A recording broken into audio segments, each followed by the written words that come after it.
The power of your subconscious is enormous. It inspires you, it guides you, and it reveals to you names, facts, and scenes from the storehouse of memory. Your subconscious started your heartbeat, controls the circulation of your blood, and regulates your digestion, assimilation, and elimination. When you eat a piece of bread, your subconscious mind transmutes it into tissue, muscle, bone, and blood. This process is beyond the ken of the wisest man who walks the earth. Your subconscious mind controls all the vital processes and functions of your body and knows the answer to all problems. Your subconscious mind never sleeps, never rests. It is always on the job. You can discover the miracle working power of your subconscious by plainly stating to your subconscious prior to sleep that you wish a certain specific thing accomplished. You will be delighted to discover that forces within you will be released, leading to the desired result. Here, then, is a source of power and wisdom which places you in touch with omnipotence, or the power that moves the world, guides the planets in their course, and causes the sun to shine. Your subconscious mind is the source of your ideals, aspirations, and altruistic urges. It was through the subconscious mind that Shakespeare perceived great truths hidden from the average man of his day. Undoubtedly, it was the response of his subconscious mind that caused the Greek sculptor Phidias to portray beauty, order, symmetry, and proportion in marble and bronze. It enabled the Italian artist Raphael to paint Madonnas, and Ludwig van Beethoven to compose symphonies. In 1955, I lectured at the Yoga Forest University, Rishikesh, India, and there I chatted with a visiting surgeon from Bombay. He told me about Dr. James S. Dale, a Scotch surgeon who worked in Bengal before ether or other modern methods of anesthesia were discovered. Between 1843 and 1846, Dr. S. Dale performed about 400 major operations of all kinds, such as amputations, removal of tumors and cancerous growths, as well as operations on the eye, ear, and throat.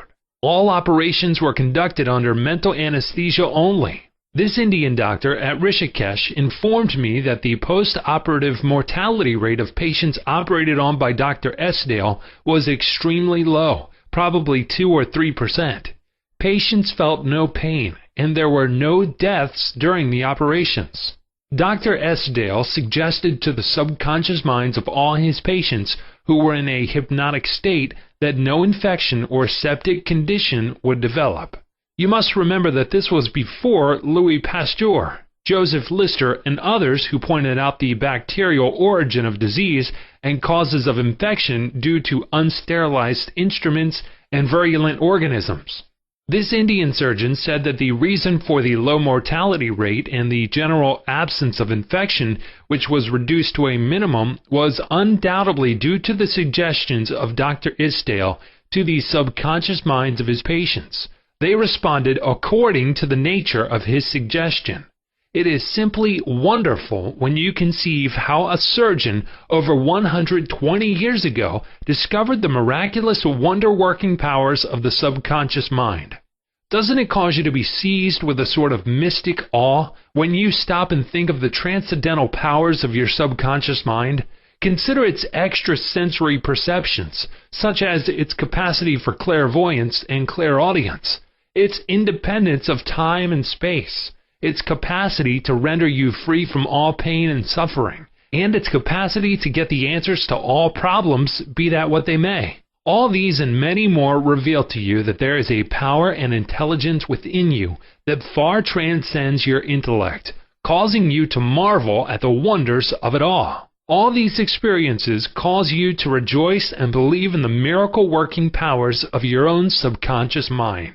Your subconscious is your book of life. Whatever thoughts, beliefs, opinions, theories, or dogmas you write, engrave, or impress on your subconscious mind, you shall experience them as the objective manifestation of circumstances, conditions, and events. What you write on the inside, you will experience on the outside. You have two sides to your life, objective and subjective, visible and invisible, thought and its manifestation. Your brain receives your thought, which is the organ of your conscious reasoning mind.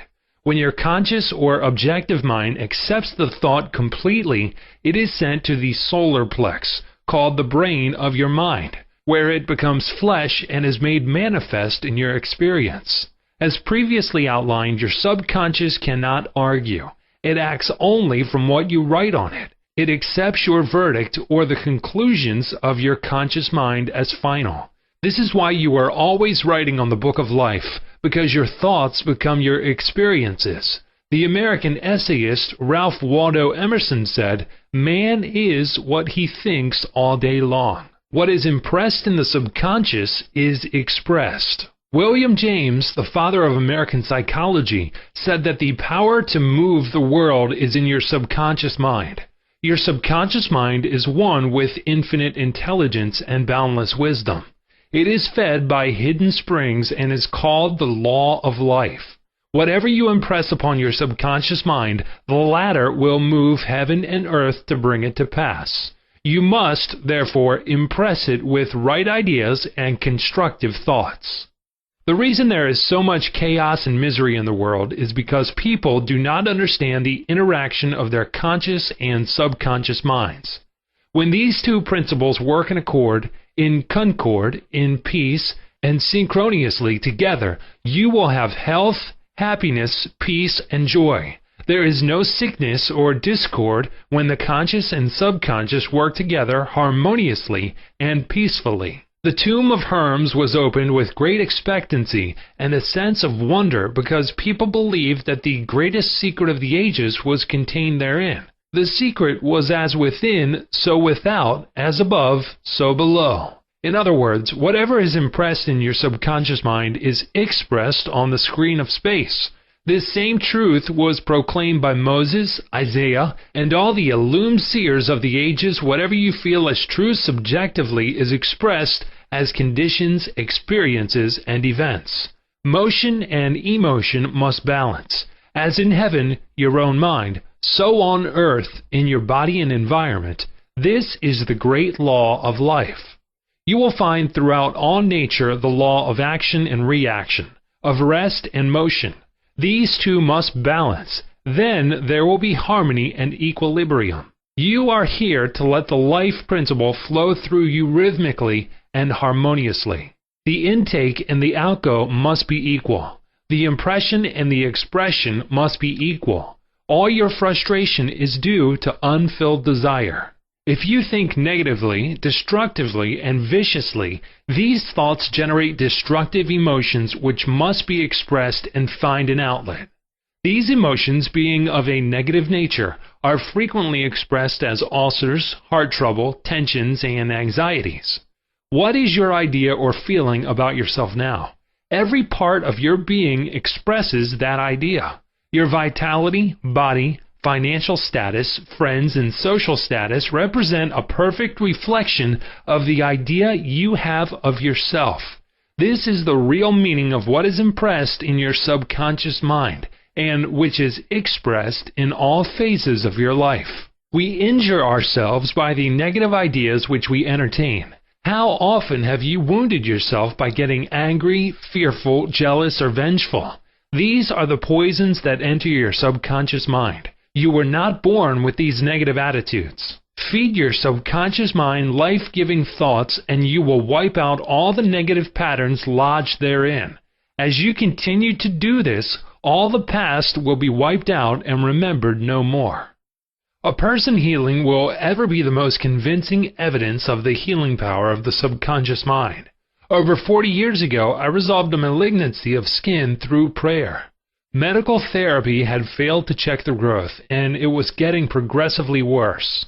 A clergyman with a deep psychological knowledge explained to me the inner meaning of the 139th Psalm, wherein it says, "In thy book all my members were written, which in continuance were fashioned, when as yet there was none of them." He explained that the term book meant my subconscious mind, which fashioned and molded all my organs from an invisible cell.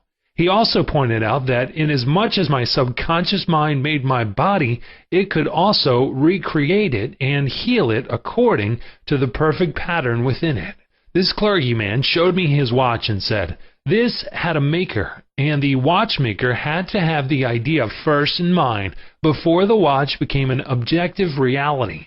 And if this watch was out of order, the watchmaker could fix it." My friend reminded me that the subconscious intelligence which created my body was like a watchmaker, and it also knew exactly how to heal, restore, and direct all the vital functions and processes of my body, but that I had to give it the perfect idea of health. This would act as cause, and the effect would be a healing. I prayed in a very simple way as follows. My body and all its organs were created by the infinite intelligence in my subconscious mind. It knows how to heal me. Its wisdom fashioned all my organs, tissues, muscles, and bones. This infinite healing presence within me is now transforming every atom of my being, making me whole and perfect now.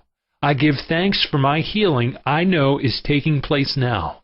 Wonderful are the works of the creative intelligence within me. I prayed aloud for about 5 minutes 2 or 3 times a day, repeating the above simple prayer. In about 3 months, my skin was whole and perfect. As you can see, all I did was give life-giving patterns of wholeness, beauty, and perfection to my subconscious mind, thereby obliterating the negative images and patterns of thought lodged in my subconscious mind, which were the cause of all my trouble. Nothing appears on your body except when the mental equivalent is first in your mind, and as you change your mind by drenching it with incandescent affirmatives, you change your body. This is the basis of all healing.